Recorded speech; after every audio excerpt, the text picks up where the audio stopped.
Hey everybody, Dr. Kaitlin here with Fit PT. I'm going to take you through one of my favorite exercises. This is bridge with heel to full marching. So a lot of times I will have people start with just a regular hip hinge bridge, which you can look at my previous videos and find plenty of options there. But this is a progression, so it's kind of step 2 to a normal bridge. So we're going to start to build in some single leg challenges and really core and pelvis stability, making sure that you've got that proper form. Because I see a lot of people jump right into doing like single leg bridging or marching, and their pelvis is doing a lot of wobbling. So I'm going to be really cueing you into what your pelvis is doing and your core is doing, your breath, so that you can be aware of that today. All right, so you just need yourself in a mat space. You're going to flip onto your back, and then I'm going to have you just raise right up into a bridge. Okay, so first and foremost, we need to check and make sure our bridge position is proper. A lot of times I see people doing bridges like this. Notice how there's a gentle curve or kind of an arch per se in my back here. That is too far. So if you're flexible like me and you can get your hips way up there, again, it's all about intention, but for this exercise, I'm gonna ask you to find more neutral. Neutral is going to be the position where your pelvis and your spine is in its happiest place. It's the most supported by your core. And notice how now, compared to here, how I'm in one straight line between my knees, my hips, and my shoulders. Okay, much straighter, okay, if you're looking at my like bony body, okay, not the curves. So now, I'm going to think about keeping like a back brace wrapped around me. My belly is naturally just kind of pulled in here. And as we move and switch sides and march, we're going to keep the belly pulled in. Okay, so what this is going to look like, so I'm going to breathe in here from my rib cage or from my bra strap area.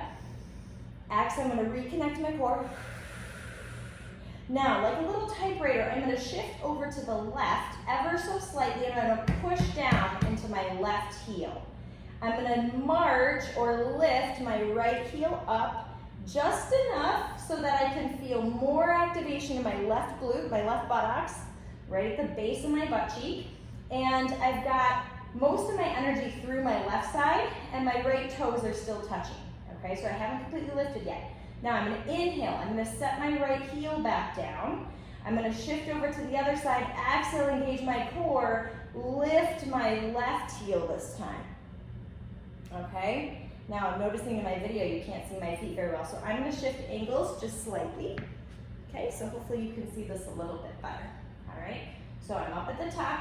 I'm going to exhale, pull my belly down and in, shift over to the right, just enough that I can offload my left heel. I'm pushing down into my right heel. Okay, inhale, left heel comes back down. Good, exhale, engage the core. Shift left, push into my left heel, get my left glute working, and then once that's all working, it's really easy to lift my right heel. It's not forceful. Okay, inhale here. Set the heel down. Exhale.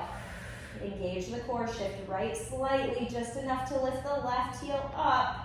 There's always a harder side. This is my harder side.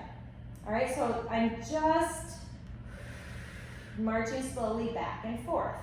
Now, one thing to be aware of is as you shift side to side, what I don't want to see is a hip drop or a big shift to the side, okay? You have to kind of keep your body centered roughly. It's a tiny shift over to that side. It's just feeling like you're shifting your weight. You're not really moving your body much, okay? So you can kind of reference where your hip points are. If one drops lower than the other, and you can kind of see this out of your periphery, then you're doing too much hip drop and you're not engaging your core enough, okay? So we need to make sure that pelvis is nice and steady. That's kind of square one. If that's going well, then what you're gonna do is you're gonna use the same technique, exhale core, find the left glute. I'm gonna peel my right heel up. Now it's really easy to do a little march here, okay? Because I'm so solid on my left side and in my core. I'm gonna come all the way back down, inhale. Exhale, reset, shift to the right. Start with the heel march. If that's going well, then I lift my leg. Good. So what I don't want to see is I see people like dropping their hips and just lifting or twisting, and there's no control of their core, okay? Now, you can always make this fun and fancy. So we just did some basic marching, okay? That's kind of like step 2 of this exercise. You can always choose to hold. then hold and fatigue that left side while you lift the right 3 to 5 times. I don't know, I'm just making this up. Shift to the right, and then lift and lower. So this is now working more endurance, getting a little greater fatigue and demand on whatever leg you're holding yourself with. And you could just move back and forth through that, okay? Sometimes I see people doing some leg lifts and lowers. Great. Gets harder as your leg is straighter because of the lever arm, but you could certainly do that, okay?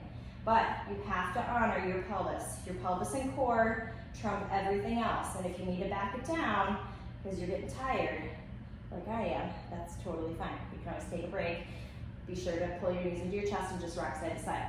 Now the last and final version, so we kind of did version 1, heel marching, version 2, full marching, version 3, hold your march and move your leg, your opposite leg somehow.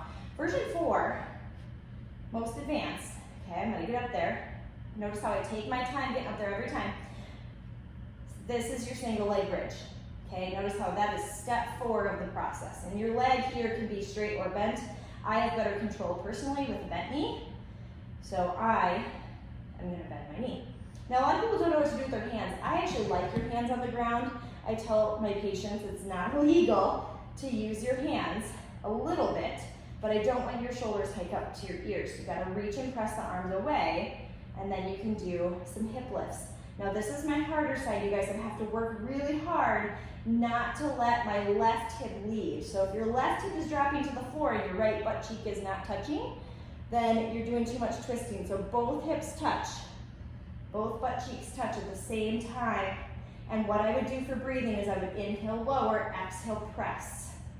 Inhale, lower, exhale, press. Woo!